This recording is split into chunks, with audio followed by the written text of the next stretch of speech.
So in terms of durability, which engine do you think is the best compared Your to old white blocks, um, 850 up to your S60, XC90 is the okay, white block, call it 2008.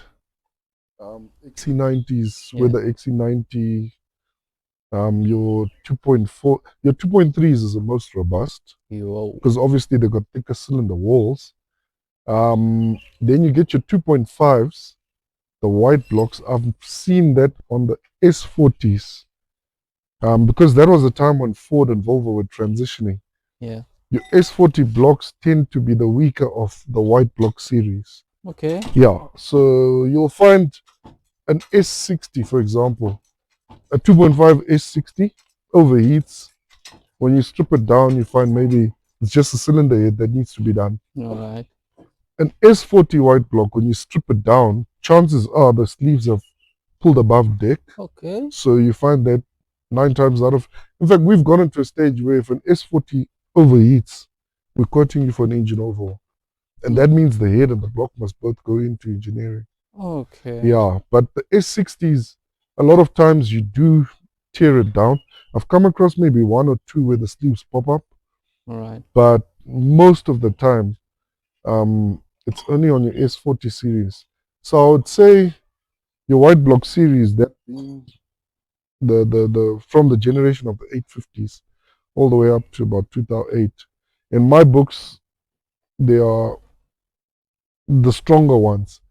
You do get red block series before that, Oh, the which robust. is obviously on the much earlier Volvos, but we don't get a lot of these to maintain anyway Yeah. these days. Yes. So, in terms of practicality, I think maybe it's a generational thing where this is what we're coming across. Yes.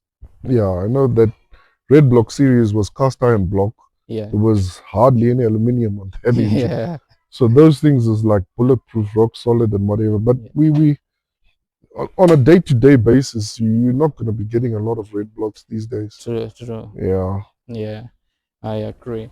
Mm. And according to you, on the Volvos that you have been fixing and the one that you had experience to own, which one is the most underrated?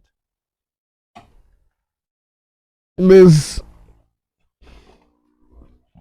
I don't know to say the 850 is underrated, um, because a lot of Volvo people know what the 850 does. I Yes, yes, almost don't want to put it in that underrated category. yeah, Underrated for people that don't know Volvos, true, true. because I mean it's just something else. I would almost lean towards the D5 Mm, engine. okay. Um, and I would almost say underrated, not in the sense of what it does standard. Um, the D5s, when I do my own playing around and messing around with them, I've noticed that once I flow the head and hybrid the turbo, then that thing is like a monster. Whoa. Standard wise, it's good enough for 2.4 and whatever. But the moment that I've flowed the head and hybrided the turbo, then this thing has taken on like 330 BMs, which have a bigger engine capacity, Wow. and. So I'd almost lean towards the D5 being one of the underrated Hmm. engines in terms of the Volvos. Um, they do have a problem where if they're not 100% on the drive line, I mean the drive belts, fan belts or timing belt, whatever, they can break the heads. So you always have to make sure that your fan belts, your fan belt tensioners, and the timing belts are up to date. Otherwise, you're going to hate that car. Ooh. Mm, Yeah, the D5. Yeah, yeah. because when I look at the D5, I see it as a economical Volvo that Mm. makes sense to me compared to my 850 because right now the economy is too high. Yeah, Yeah, no.